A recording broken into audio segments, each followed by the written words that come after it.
Listen up, folks. I'm going to say something, and I know the moment I put this out on the internet, some of you are going to come at me with pitchforks. But hear me out.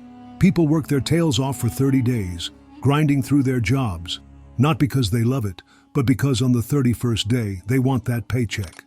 That's the game, right? We slog through life, chasing that salary, thinking it's going to make us somebody. We put on fancy suits and ties, not because we're passionate about fashion, but because we want the world to know we're not just some nobody from the streets. A poor person thinks money's going to make them respectable, that it's going to give them worth. But let me tell you something, money doesn't make you worthy. Money just buys you stuff. If all you cared about was money, you could sell cigarettes, liquor, or even knock-off watches on the corner. Heck, if you sold liquor, you wouldn't even have to go looking for customers. They'd come banging on your door saying, "Boss, give me that bottle, the good one." But no amount of money can stop death, can it? No matter how fat your bank account is, you can't bribe your way out of the grave. Now let's talk about the middle-class mindset, because that's where most of us are stuck. The first flaw of the middle-class person? They love comfort. Oh, they love it. They'll do anything to stay cozy, to avoid breaking a sweat. The middle-class guy works his 8-hour job, spends half of it complaining about the boss, the coffee machine, the traffic, you name it. And then he calls it hard work. Let me be clear, that's not hard work, my friend. That's just surviving. Hard work is something else entirely. Hard work is when you're out there plowing a field, or building something from nothing, or pouring your soul into a project because you believe in it. Complaining while you clock in and out, that's not effort. That's obligation. You're not working hard, you're just getting by. And that's why most people don't become rich. It's not about how many hours you put in. It's about why you're putting in those hours. The laborer who's breaking his back on a construction site, he's working hard, sure, but it's out of necessity, not love. The rich, they work out of passion. They're obsessed with what they do. They don't just show up for the paycheck, they show up because they can't imagine doing anything else. Let me paint you a picture. The rich guy, he's not dragging himself to the office because the boss is breathing down his neck.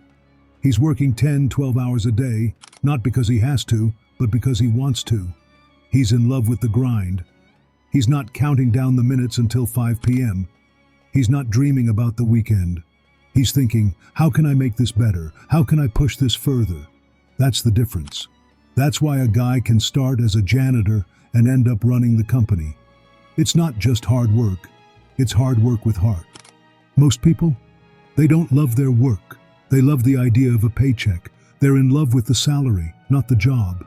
And when you're only chasing money, your work becomes dishonest. You're not giving it your all. You're cutting corners, doing just enough to not get fired. That's not the path to greatness, my friend. That's the path to mediocrity.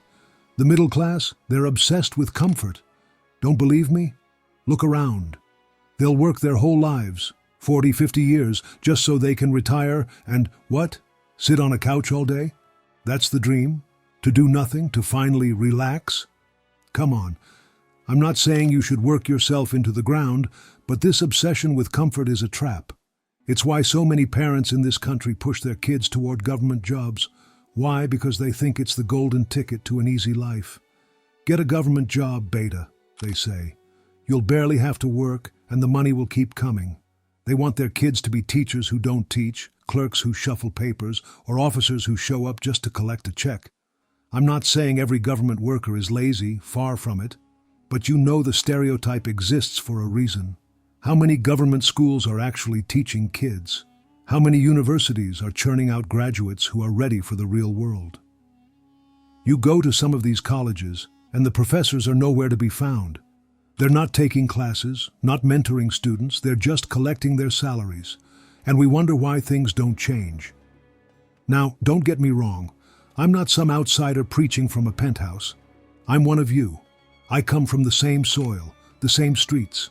I'm not some guy who flew in from New York or London with a fancy accent. I'm from a village, a proper Desi guy, born and raised in the heart of it. I know the middle-class struggle because I've lived it. I know what it's like to want more but feel stuck. But here's the thing, if you want to break out of that cycle, you've got to stop chasing comfort. You've got to start hating the idea of sitting still. People who make history don't love lounging around. They're restless, they're hungry, they can't stand the idea of wasting a single day. Me? If I don't work for a week, I start feeling sick. I'm not kidding. I get restless, antsy, like I'm letting life slip through my fingers. Take away my work, and I'd probably end up in bed with a fever, not because I'm weak, but because I'm wired to keep moving. Let me tell you a story. Back in 2019, I got a call to speak at a corporate event. Big company, fancy office, the works. They wanted me to give a motivational talk to their employees. Now, I'm not some polished guy in a suit who walks in with a PowerPoint presentation. I showed up in my usual getup, nothing flashy, just me. The HR manager who invited me was nervous. She pulled me aside and whispered, "Are you sure you can handle this? These are senior executives, been in the game for 20, 30 years. I just smiled and said, "Let's see what happens when I get the mic." The room was packed, suits, ties, laptops, the whole corporate vibe. I started talking, and you could see their faces change. Some were skeptical, arms crossed, like, "Who's this guy?" Others were leaning in, nodding. By the end, they were on their feet, clapping, asking questions. Why? Because I didn't feed them corporate jargon. I spoke the truth.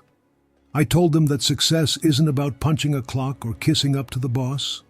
It's about loving what you do so much that you do it even if no one was paying you. See, that's the thing. The people who tell you to work smart, not hard, are half right. Sure, you don't need to break your back doing mindless tasks. But if you think you can coast through life on shortcuts and still make it big, you're dreaming. The people who change the world? They're obsessed. They're not looking for the easy way out. They're not sitting around waiting for a lucky break. They're out there, day after day, putting in the work because they believe in it. And that belief, it's not about money. It's about impact. It's about leaving something behind that matters. Let's talk about fitness for a second because it's a great example. People go crazy with these intense workout plans, extreme diets, protein shakes, the whole deal. And then what? They burn out and quit. You want to know the simplest way to stay fit? Walk. Just walk. Put one foot in front of the other every single day. There's this app I came across, let's call it Step Up. It's free, and it rewards you for hitting your daily step goals. Not just some virtual badge, but actual crypto rewards. I'm not saying it's going to make you a millionaire, but it's a start. It's a reminder that small, consistent actions add up. You don't need a gym membership or a personal trainer. You just need to move. And that's life too. You don't need a fancy degree or a corner office to make something of yourself. You just need to keep moving forward, every single day, with purpose. Here's another story. A few years back, I got invited to speak at a military base. Now that's a big deal. The armed forces, they're the backbone of this country. They're the ones keeping us safe, putting their lives on the line. So when they asked me to come give a motivational talk, I was honored, but also a little nervous. I mean, these are tough guys, soldiers, officers, people who've seen things most of us can't imagine. I walked into the commanding officer's office, and the guy who brought me in was sweating bullets. He leaned over to the CO and said, "Sir, this is the speaker." The CO looked me up and down, raised an eyebrow and said, "This guy, he's going to motivate my men?" I could tell he wasn't convinced. But I took the stage, grabbed the mic, and just started talking. I told them about discipline, about finding purpose in the grind, about how the real battle isn't just on the field, it's in your head. By the end, the room was electric.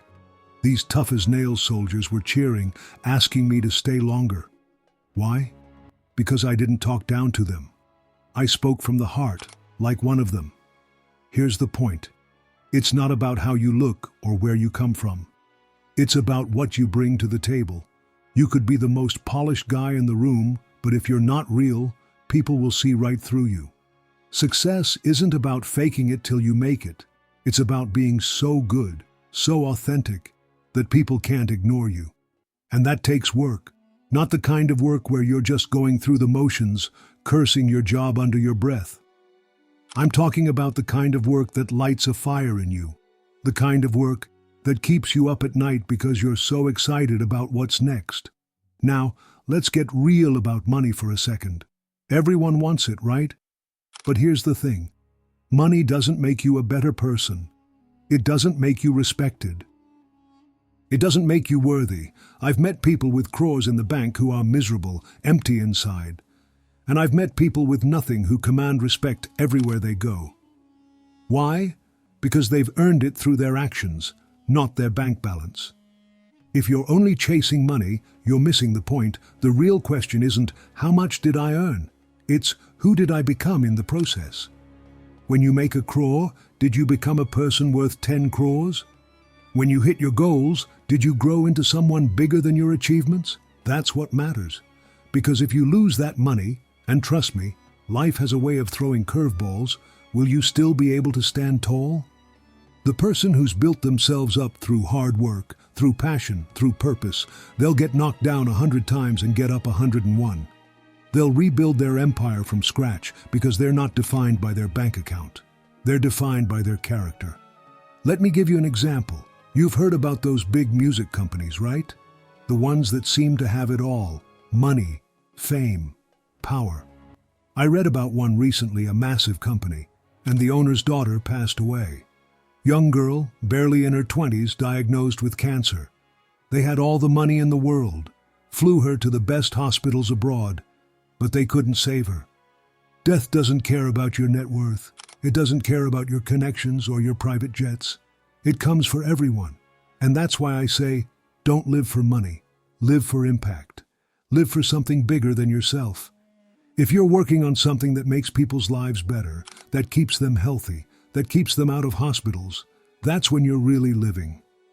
That's when you're not just a success. You're a hero. Think about it. If you're selling something that helps people, organic food, clean water, anything that makes them healthier, happier, you're not just making money. You're making a difference. You're giving people a chance to live better lives. And that's worth more than any paycheck. That's the kind of work that makes people look at you and say, that guy? He's the real deal. Not because you're rich, but because you care. Because you're out there day after day, fighting for something bigger than yourself. So here's my challenge to you. Stop chasing comfort. Stop chasing the easy life. Start chasing purpose. Find something you love so much you'd do it for free. Work so hard that people can't help but notice you. And don't just work for the money. Work to become someone who matters. Because at the end of the day, it's not about how much you have in the bank. It's about how many lives you've touched, how many people you've inspired, how many times you've gotten up after getting knocked down. That's what makes you a legend. That's what makes you unforgettable. So go out there, put in the work, and make it count.